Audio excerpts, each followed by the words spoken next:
Here's the CBS Morning News for Monday, the 17th of February, President's Day. Good morning, I'm Charles Osgood. And I'm Giselle Fernandez. Here are the top stories.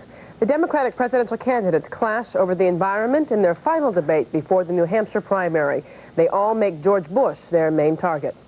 The president spends the weekend looking for votes in New Hampshire. Supporters of Patrick Buchanan taunt Mr. Bush for going back on his Read My Lips pledge on taxes. And there are Muslim calls for revenge for the death of the Lebanese Hezbollah leader in an Israeli raid. The new Mideast violence raises concern about the peace process. A flying Finn soars 400 feet to win Olympic gold. 16-year-old Tony Nieminen becomes the youngest man to win a championship in the history of the Winter Olympics. And on the weather map, spring-like thunderstorms will rumble across the deep south today, bringing heavy rain and possibly damaging winds and hail. Rain is also likely across the Midwest. In New Hampshire, it is a final day of frenzy for the 5 Democratic presidential contenders. All are grappling for last-minute votes as they head into tomorrow's leadoff primary. What has been up until now a testy race for the lead last night turned politically polite. As Bruce Morton reports, instead of sniping at each other in an 11th hour debate, the Democrats took jabs at another top contender. The 5 candidates agreed that George Bush is a bad president, especially on economic issues. He is massively indifferent. He does not know what a job means to most Americans. You ask any person you meet on the street, what is the economic battle plan of George Bush to make the United States competitive? Nobody can answer that because there is no such plan. We got a president who doesn't believe we need a national economic plan. They disagreed with each other mainly over the environment and over Paul Tsongas's qualified support of nuclear power. Fact is, there's a finite amount of fossil fuels on this earth. If we take the position that we are sure that we can do away with this energy source of nuclear power, we are going to end up with more fossil fuels. We have enormous electricity capacity now. I do not favor anything that will accelerate the building of nuclear power plants. We stopped nuclear power. We fought it every step of the way. Energy conservation will keep us from going to the nuclear option that Paul Tsongas wants to move to. We're not saying you're wrong all of the time, but on this particular issue, then I think you are.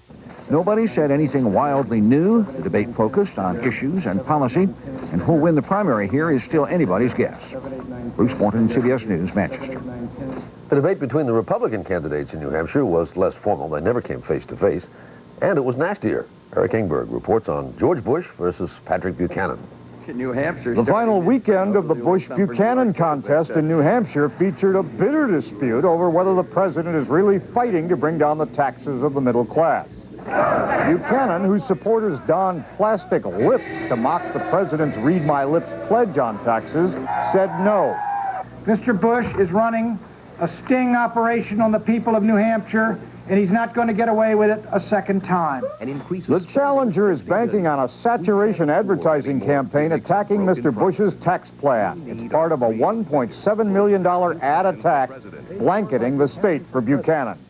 The White House, knowing that New Hampshire voters are ultra-sensitive about tax issues, hit back at once. One reason Pat Buchanan raised this issue and misstated the record, okay, and that is out of desperation. Mr. Bush, spending the weekend on the direct contact retail campaigning New Hampshire demands, accused Buchanan and the Democrats of being out of the mainstream of economic thinking by not seeing it his way. And we have others from both extremes, it seems to me, who just don't have a clue as to where this country should be going or what to do about the problems that exist. The president urged voters not to use their primary vote to send him a message that they're angry about the economy. The White House's biggest fear is that they will do just that. Eric Engberg, CBS News, Bedford, New Hampshire.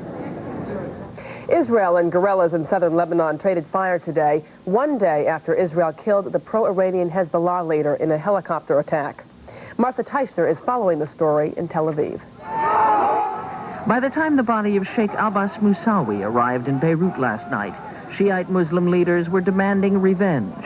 A form of it came this morning when several Katyusha rockets fired from Lebanon fell in unpopulated areas in northern Israel. Musawi was killed yesterday when Israeli helicopters fired rockets into the Hezbollah leader's motorcade as it left a rally where the sheikh had denounced the Arab-Israeli peace talks and accused the United States of being power mad. His wife and son, as well as several bodyguards, were also killed. It was a deliberate attack on Hezbollah terrorists in southern Lebanon. I suppose the fact that he was killed in the attack is not entirely coincidental. Hezbollah, the militant Shiite Party of God, bombed the U.S. Embassy in Beirut in 1983 and was responsible for holding many of the American hostages. Israel had an old score to settle with Sheikh Musawi. It blamed Hezbollah for 52 attacks on Israeli positions in South Lebanon last year alone. The only question was timing, whether the hit was intended to restore Israel's tarnished military prestige after the bloody attack on an Israeli army base Friday, in which 3 soldiers were hacked to death. You prove to the Arabs in general, to anyone who sees himself in constant struggle with Israel, that Israel has a long arm, both tactically and strategically. Martha Teichner, CBS News, Tel Aviv. The United States is urging all parties in the Middle East to show restraint. Randall Pinkston has more on Washington's reaction to the weekend events. Returning from a campaign weekend in New Hampshire, President Bush said he was unable to assess the impact of Israeli attacks on the peace talks. Now, we haven't got all the details yet. The Israeli raid was aimed at Sheikh Abbas Musawi, the leader of Hezbollah, a radical Arab group with close ties to Iran. Musawi is said to have worked for the release of Western hostages and called the practice of hostage-taking un-Islamic. Former American hostages thought the attack was wrong. But I'm not a vindictive person, and I don't think that by perpetuating the cycle of violence, we're going to achieve peace in the Middle East. If we want peace in the Middle East, let's achieve peace. The death of Abbas Musawi, I think, in all honesty, is a tragedy for that region of the world.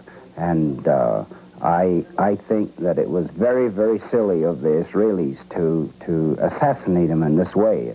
An Israeli spokesman said Hezbollah-sponsored violence cannot be tolerated. Hezbollah is a declared enemy of the peace talks and have declared that they are going to proceed with attacks on Israel in order to try and foil the talks. While this latest round of conflict causes concern about the prospects for the peace talks, some experts say it's too soon to write them off. But I think it's premature to conclude that this is going to have the kind of political impact that, in fact, will set aside these talks. The Bush administration believes all of the parties are committed to the negotiations, but it is unclear if they will all attend the next round of talks set for next week here in Washington. Randall Pinkston, CBS News, the White House. Shortly after yesterday's Israeli raid, Syria and Lebanon announced that they plan to go to Washington next week for that next round of Middle East talks. Both countries boycotted last month's round in Moscow. In business news on this holiday, a report on how hard Americans are working. Here is Money editor John Stehr. Good morning. Good morning, Giselle. Morning, Charlie. And good morning, everyone. Well, this may come as a shock to Japanese critics, but a study out today says Americans are working more and playing less. The Economic Policy Institute says the average American worker now puts in 138 hours more on the job every year than they did 20 years ago. Now, if you figure in time for the daily commute and fewer paid days off for things like sick leave, the Institute says it amounts to an extra month's worth of work each year from each American. Let's take a look at the financial markets today. First of all, London stocks were a little bit stronger at the opening today. The Tokyo stock market rebounded slightly overnight. The Nikkei index closing up better than 441 points. That's a gain of a little more than 2%, although trading was very thin. The rise came after the market lost more than 1,200 points last week in a 4-day slump.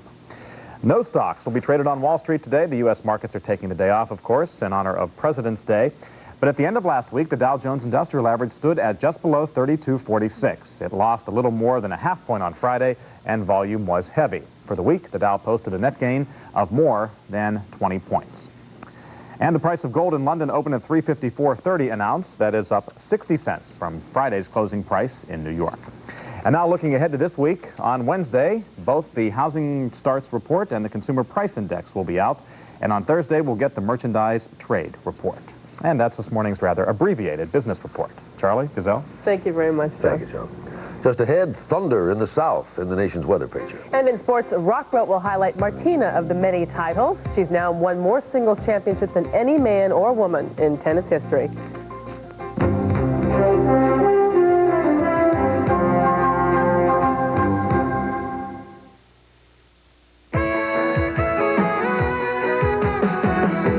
City was before.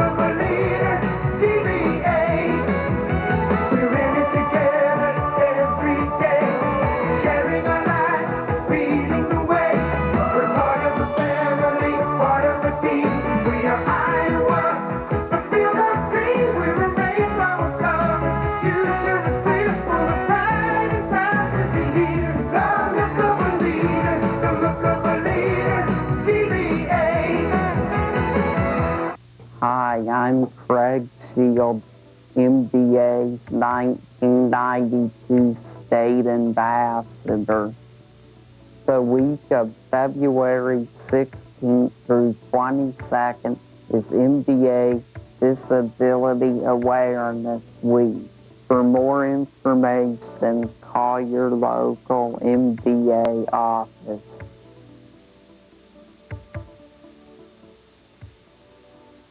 And now for Final Jeopardy.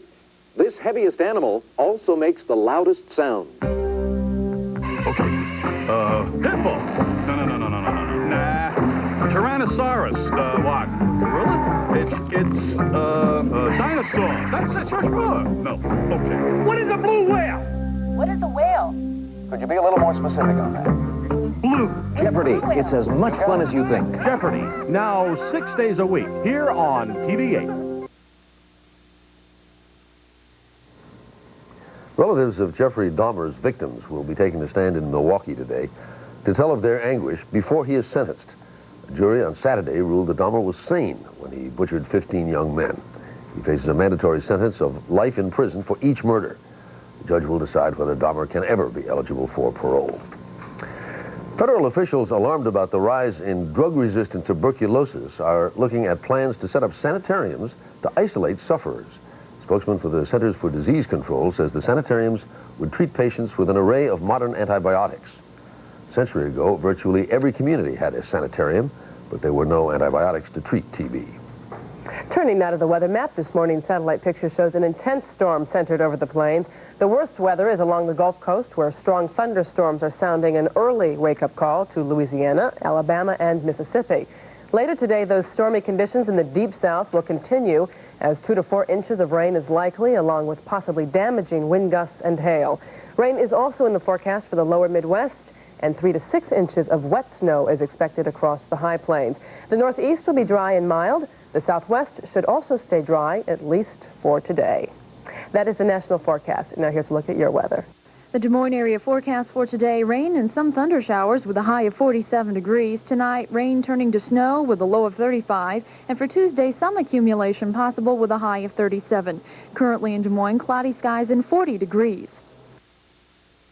More rain is in California's near future as another storm will move ashore by tomorrow morning. Heavy rain will fall across the northern half of that state. In sports, a young man went a long way at the Olympics. Here's Rock Road with the story. Good morning, Rock. Good morning. It's a far cry from Eddie the Eagle. The Winter Olympics featured the longest ski jump ever in competition. A Finnish teenager, Toni Nieminen, taking the gold medal in the 120-meter event. His second jump, a record 403 feet 6 inches. Nieminen using the new V technique, which apparently gives jumpers longer hang time, therefore a longer jump. And victory gives Nieminen his third Olympic medal and second gold. At 16, he becomes the youngest male gold medalist in Winter Olympic history. In the two-man bobsled event, the team with star running back Herschel Walker on break is getting better. They finished in 7th place, up from 9th on Sunday, though there's still controversy over Walker's inexperience in pushing off and jumping aboard. A Swiss team took the gold. Walker gets another shot at a medal next weekend as brakeman on the 4-man sled. And in a little while, Greg Gumbel and Harry Smith will be along, get a chance to update what's happening at the Winter Games. Back in the United States, another emotional landmark in the career of Earvin Magic Johnson. Halftime of the Celtics game, the Lakers unveiled and retired Magic's jersey, number 32, displayed high above the court, where it joins those of other Laker greats.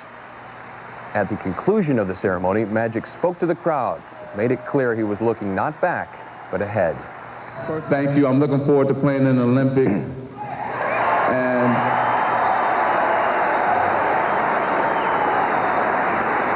I hope that if I do decide to come back, you won't be upset if we did this all over again. Meanwhile in the game, the Lakers led by James Worthy made a great comeback, cutting the Celtic lead to 1 point after being down by 22, but the Celtics led by Reggie Lewis stopped the surge and finally pulled away at the close of the game. Final score, Celtics 114, Lakers 107. At Portland, the home team led all the way, but the last minute, Gary Grant brought the Clippers within 1. Then James Edwards hits with 5 seconds left, giving the Clippers their first and only lead. It was the only one they would need. The final, Clippers 107, Blazers 106. Elsewhere in the NBA, it was Detroit over Philadelphia. Orlando tops Milwaukee. The Hornets beat the Heat, and the Spurs down Sacramento. In college hoops, just one top 20 team in action. Top-ranked Duke downing North Carolina State 71-63, that is, with the injured Bobby Hurley on the bench in civvies. His replacement at point guard, Grant Hill, once again led the Blue Devils to victory. Hill played all 40 minutes, scoring 20 points, 2 on the rim rocker, something 6-foot Hurley leaves to others. In tennis, Martina Navratilova has become the winningest singles player of all time. Martina nailed title number 158 down in the finals of the Chicago Virginia Slims against Anna Novotná. The win puts her one up on longtime rival Chris Evert. Jimmy Connors holds the men's mark at 109 titles. The win didn't come easy. Martina fought off 2 match points to go 3 sets before she got the match, the title, and the record. Finally, in auto racing, Davey Allison drove a Ford Thunderbird to victory in the Daytona 500. He did it in a reduced field after a 3-car squeeze resulted in a 14-car smash-up. The chain reaction on the 92nd lap took out most of the top contenders in the race. Allison barely avoided being the 15th car in the pileup, then led most of the way. It was his first Daytona victory. Allison finished second to his dad, Bobby Allison, 4 years ago. I'm Rock, and that is sports this morning. Giselle, Charlie? Thank you, Rock. Just ahead, we'll check the top stories on the CBS Morning News. And Alan Pizzi will report from the former Soviet Republic of Uzbekistan, where demonstrating students are paying the price for exercising what they thought was a democratic right.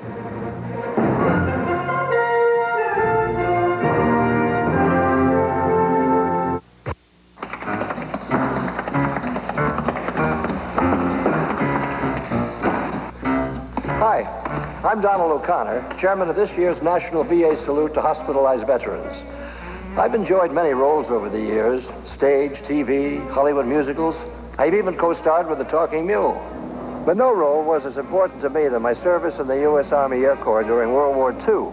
Now behind me is a VA Medical Center. Here, veterans who served our country from World War I to Desert Storm receive hospital care.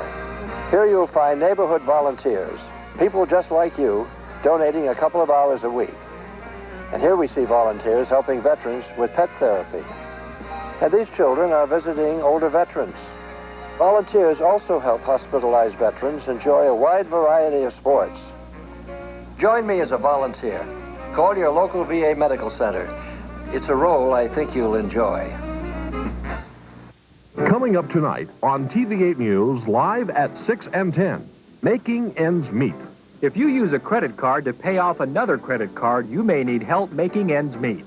I'm Todd Magel. Credit cards are very easy to use and easy to abuse.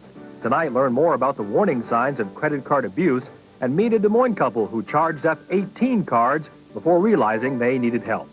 Tonight at 6 and 10 on TV8, Iowa's news leader.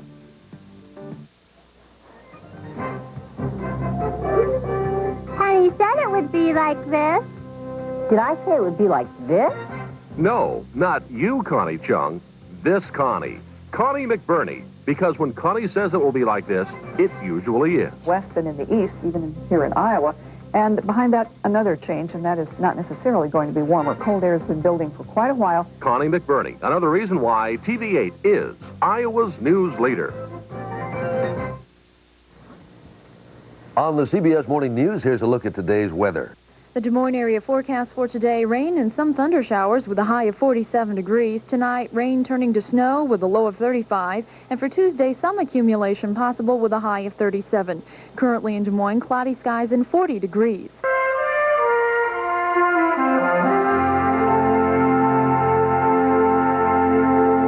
This morning's top stories. The Democratic presidential candidates generally avoid criticizing each other in their last debate before the New Hampshire primary. They do attack, though, President Bush. The president winds up his New Hampshire campaigning with attacks on Patrick Buchanan. Mr. Bush is the target of read my lips mockery from Buchanan supporters. And the death of a Lebanese Hezbollah leader in an Israeli raid triggers calls for revenge from other Shiite Muslims. Secretary of State Baker is in Moscow for a meeting with Russian President Boris Yeltsin today to discuss the dismantling of short-range nuclear weapons. The United States hopes the program to get rid of warheads will employ many nuclear scientists of the former Soviet Union and reduce the threat of their being lured to hostile countries such as Libya or Iran. Change is coming slowly for the republics that once made up the Soviet Union. Most citizens are finding it difficult to survive economically. And as Alan Pizzi reports, those who try to exercise democratic freedoms sometimes run afoul of the authorities. Shahida Saidova is a little lonely these days. All her fellow students from out of town have been sent home, a punishment many here believe for having dared to exercise Uzbekistan's new freedom by demonstrating. The trouble began when students took to the streets to protest rising food prices. Instead of talking it over, the authorities ordered in police and militia. After a student was killed, everyone was sent home for 3 weeks. The riots obviously shocked the authorities, and the students got what they wanted. The government quickly lowered prices for them at special off-campus stores. Students and staff were also issued coupons for food. That made food affordable again, and there's plenty of it. But many here worry that the students were sent home as a punishment for speaking out. I don't know when we have democracy in Uzbekistan. I don't know. I think that we have not democracy all times, all our history. There are plenty of people on campus who don't look like students or staff, and activists claim agents of the local successor to the KGB are among them. Questions about democracy bring conversations to a halt. Are people still afraid here, or do they think there's democracy and they can say what they like? I don't know. It will be back to classes soon, but now the students are wondering whether they are studying for a new world or just a variation of the old one. Alan Pizzi, CBS News, Tashkent. This is the CBS Morning News for Monday, February 17th.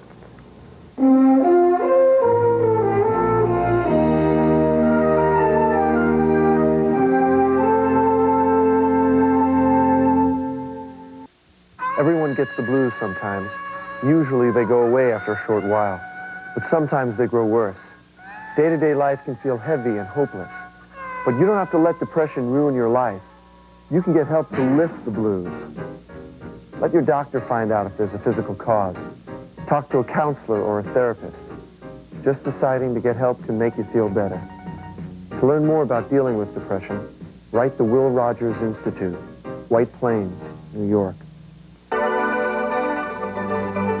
Absolutely. Yeah. Uh-huh. Beautiful. Gorgeous. Unbelievable. Sweet. Sweet. No way. Uh-oh. Sexy. Sexy, sexy. Boom, boom. More. Bingo. Good, okay. Make the Love Connection, weekdays at 3:30 on TV8. On the next Golden Girls, a fierce bowling tournament threatens to split the household. Eat chalk, Nyla. And sportsmanship strikes out. I can't believe you can swing that ball past your head. When push comes to shove, the girls have style to spare. All I ever wanted to do was look cute in my new outfit. We all look cute in your new outfit. Fierce striking out on the next Golden Girls. The Golden Girls, tonight at 6:30 on TV8. Your mother, brother, and you. Family feud is for you. Relatives next speaking if you choose. Yes, we do. Fun runs in the family feud. Fun runs in the family feud. Fun runs in the family, weekdays at 4:30 on TV8.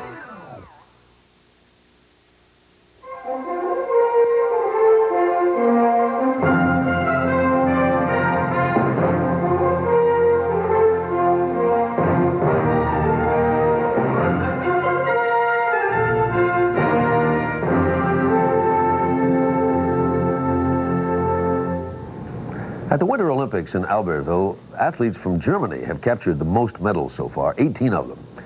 The reunification of East and West has produced a powerful team. But as Bob Simon reports, it has also produced some unemployment. You can spot him after a while, this face in the crowd. He's only here in the speed skating stands on certain days when a certain athlete is racing or training. He's the guy with the stopwatch, sitting on the edge of his seat. It's horrible. I can't describe it well because this is my first time. It's his first time in the stands because he spent the last 3 Olympics down by the ice, coaching East Germany star speed skater Christa Luding to 3 medals. His name is Ernst Luding. Christa is his wife. Go to the start. I'll jump when my wife starts because I'll tell her the starting time. So don't be upset when I run down. That's good. They had it pretty good in East Germany, where Olympians were not far below the Politburo. They owned their house in Dresden, they had a car and a telephone.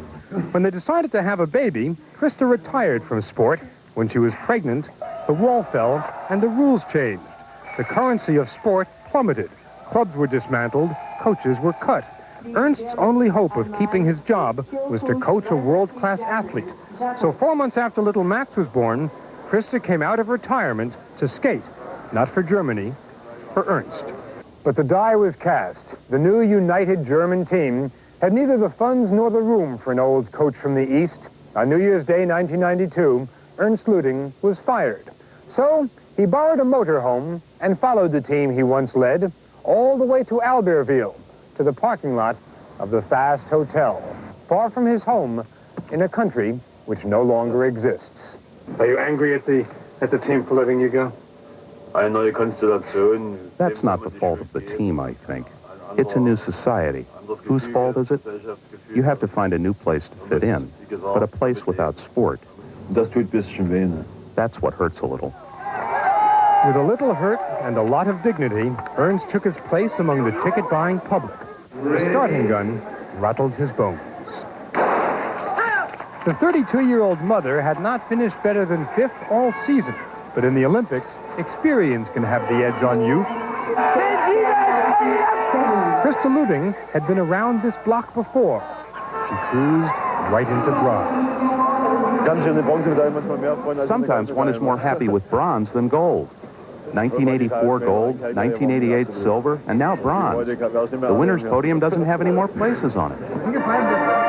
Christa Luding, Allemagne, Germany. Christa Luding won the bronze in Albertville.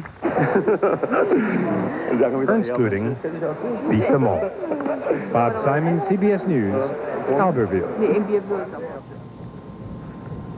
And that's the CBS Morning News for Monday, the 17th of February. I'm Giselle Fernandez. And I'm Charles Osgood. Have a good day, and stay tuned for CBS coverage of the 16th Olympic Winter Games with Harry Smith and Greg Noble.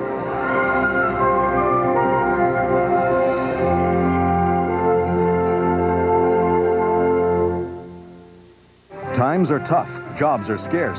For real help finding a job or keeping your job secure, turn to a special Money Crunch series all this week on the CBS Evening News. Take a look every night at the issues that affect you every day. Eye on America, only on the CBS Evening News with Dan Rather. This is CBS. The winds of change are blowing. For years, soybean growers depended on Treflan for cheap grass control. Then came Lasso and Dual and higher prices. Now the most effective control is post-emergent Post Plus. It gets more than Treflan, Lasso, or Dual. Large grasses, too, for just $8.50 an acre. Change to Post Plus for cleaner beans and a price that blows the old ways away. It has saved me so much time and so much headache. I don't have the frustration that I had about what am I going to cook for these kids.